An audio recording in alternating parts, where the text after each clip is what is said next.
सजाम चंद्राम हिरण्मयीं लक्ष्मीं जातवेदो महाभासां महाभाजातवेदो लक्ष्मीनपगामिनीं अस्यां हिरण्यं वन्देयं कामस्त्वं पुरुषानहम् अस्य पूर्वारतमध्यामस्ति नाद प्रमोदिनी महेश्वराभ्यां नमः वाणी हिरण्यगर्भाभ्यां नमः शचीपुरन्दराभ्यां नमः मातृपितृजनकमलेभ्यो नमः इष्टदेवताभ्यो नमः कुलदेवताभ्यो नमः ग्रामदेवताभ्यो नमः स्थानदेवताभ्यो नमः सर्वेभ्यो देवेभ्यो नमः सर्वेभ्यो तीर्थेभ्यो नमः।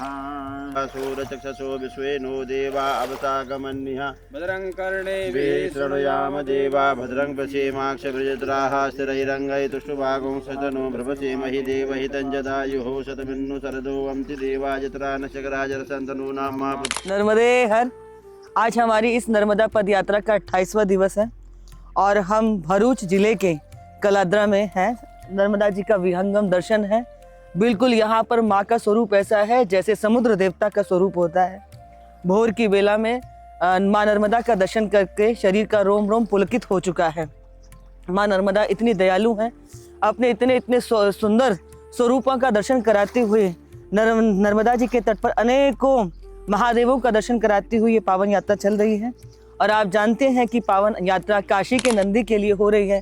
काशी में विराजित नंदी जो वर्षों से मस्जिद की ओर मुंह करके बैठे हुए हैं, उनकी प्रतीक्षा पूर्ण होनी चाहिए और उनको कितनी परीक्षाएं देनी पड़ेंगी। तो ये निवेदन करने के लिए माँ रेवा से आए हैं कि हे नर्मदा माँ, अब काशी में विराजित नंदी को भी महादेव की प्राप्ति हो जाए, आप उनके भी मनोभाव को पूर्ण करें।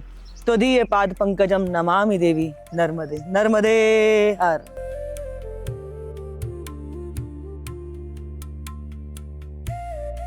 मुंह करके बैठे हैं। नंदी का मुख ही महादेव की ओर होता है, किसी प्रमाण की जरूरत ही नहीं है, लेकिन वर्षों से फिर भी वो बैठे हुए प्रतीक्षा में। आप सोचिए कि वर्ष भर में एक बार गौरी गणेश की पूजा करने का वहाँ पे हिंदुओं को अधिकार मिलता है। किस लिए मिलता है? कहीं ना कहीं मूल में वहाँ पे महादेव ही तो बैठे हैं।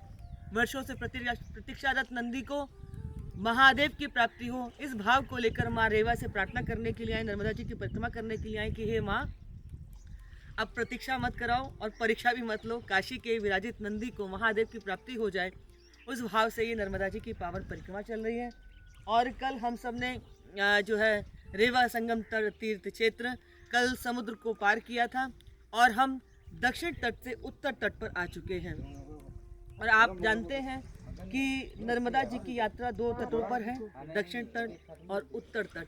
कल हमने उत्तर तट पर विश्राम किया है। अद्भुत माँ की कृपा है, अद्भुत माँ का भाव है। और सबसे बड़ी बात, बार बार हम आपसे कह रहे हैं कि कभी कभी किसी तीर्थ क्षेत्र में जाकर के उसकी पुण्याई की प्राप्ति होती है, पुण्यत्व को हम धारण करते हैं। पर नर्मदा जी इतनी दयालु हैं, इतनी कृपालु हैं कि नर्मदा जी का जहाँ से उद्गम हुआ है, या नर्मदा जी कहीं भी किसी भी क्षेत्र, गांव से, बीहड़ से, कहीं से भी निकल के गई हैं। आप नर्मदा जी का जहाँ दर्शन करेंगे, जिस किनारे पर बैठ जाएंगे, जिस घाट पर बैठ जाएंगे, वो पुण्यत्व आपको वहाँ प्राप्त हो जाएगा। उनकी किसी भी धारा के किसी भी छोर पर कहीं भेदभाव नहीं है। जहाँ से निकलेंगी और जहाँ पर जाकर समा जाएंगी, नर्मदा जी सब जगह एक जैसे भाव से ही हैं। किसी भी छोर पर जाके स्नान कर लोगे, वो मोक्ष प्रदान करने वाली हैं, वो कल्याण करने वाली हैं। वो कैसी हैं कि जिनके स्पर्श मात्र से कंकड़ भी शंकर बन जाता है, जिसकी स्थापना नहीं करनी पड़ती। वो नर्मदा जी की परिक्रमा करना ये उनकी ही कृपा से संभव है। कोई जीवात्मा समझे कि देखो उसने पुरुषार्थ कर लिया और वो नर्मदा जी की परिक्रमा कर गया, नहीं नहीं नहीं नहीं, ये अपराध है। क्योंकि अपने बल पर तो कोई कुछ कर ही नहीं सकता। ये तो नर्मदा जी की कृपा है कि जो नर्मदा जी की परिक्रमा करने का परम सौभाग्य प्राप्त हो रहा है। हम बहुत अभिभूत हैं। त्वदीय पाद पंकजम नमामि देवी नर्मदे। आज सुबह सुबह इतना विशाल दर्शन भुवन भास्कर की शरण में करने का अवसर प्राप्त हुआ है, अद्वितीय है। माँ के चरणों में बार बार कृतज्ञता अर्पित करते हैं, वंदन करते हैं कि माँ, जीवन ऐसे ही निकला जा रहा था, आपने बुला लिया तो नित्य आपका दर्शन हो जाता है। और ऐसे ऐसे स्थानों पर पहुँच जाते हैं जहाँ पर जाने की सोचते भी तो भी ना पहुँच पाते। अद्वितीय प्रकृति का दर्शन करते हैं, अद्वितीय देवताओं का दर्शन करते हैं, और जिनके तटों पर असंख्य कोटि संत यति मुनि आज भी तप कर रहे हैं, जिनके तटों पर तिल जैसा भी स्थान नहीं है, ऐसी नर्मदा जी की पद परिक्रमा करना, ये माँ नंदी हम आपको प्रणाम करते हैं।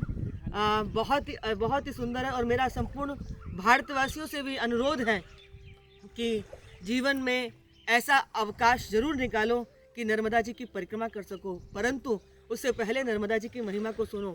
नर्मदा जी के विषय में सुनो, उनको खूब ध्यान से भजो, क्योंकि मात्र आप सोचोगे अरे इतने किलोमीटर है, इतने महीने हम दौड़ के आ जाएंगे, ये एडवेंचर नहीं है, ये एक तपस्या है, ये एक साधना है।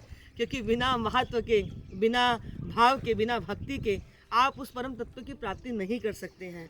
ये एडवेंचर नहीं है कि आप भाग कर के इतने दिन में इतनी यात्रा कर लेंगे, क्योंकि छोटे से छोटे दूरी को भी तय करने में सुबह से लेकर शाम तक बीत जाती है, तब भी हम अपने गंतव्य पर पहुंच नहीं पाते हैं। क्योंकि मैया अनेक प्रकार की लीलाएं करती है, कौतुक करती है, परंतु बहुत आनंद है, परीक्षाएं लेती है, खूब जो है आपको बनाती भी है, लेकिन संभाल करके स्वयं ही रखती है। मैया स्वयं यहाँ आप सबको पर अपनी दृष्टि रखती है, कृपा रखती है, अपनी आंचल में रखती है, हृदय से लगा करके रखती है और पल पल पर अपनी अनुभूति कराती है। नर्मदे। पता जी यहाँ से आधा किलोमीटर और आगे थी, पर भक्तों के लिए आधा किलोमीटर आगे बढ़ करके आ गए। नर्मदे। नर्मदे। मैया की लीला अपरंपार है, कोई समझ नहीं सकता, जान नहीं सकता मैया क्या करेंगी क्या नहीं करेंगी, ये मैया ही जाने। और मैया की चमत्कार और उनके रहस्य को जानने में हम परे हैं, इसलिए अपनी बुद्धि लगाते ही नहीं है, बस माँ को दर्शन कर लेते हैं, आह्लादित हो जाते हैं, नाम जप लेते हैं, पुकार लेते हैं। सूर्य नारायण भगवान की जय।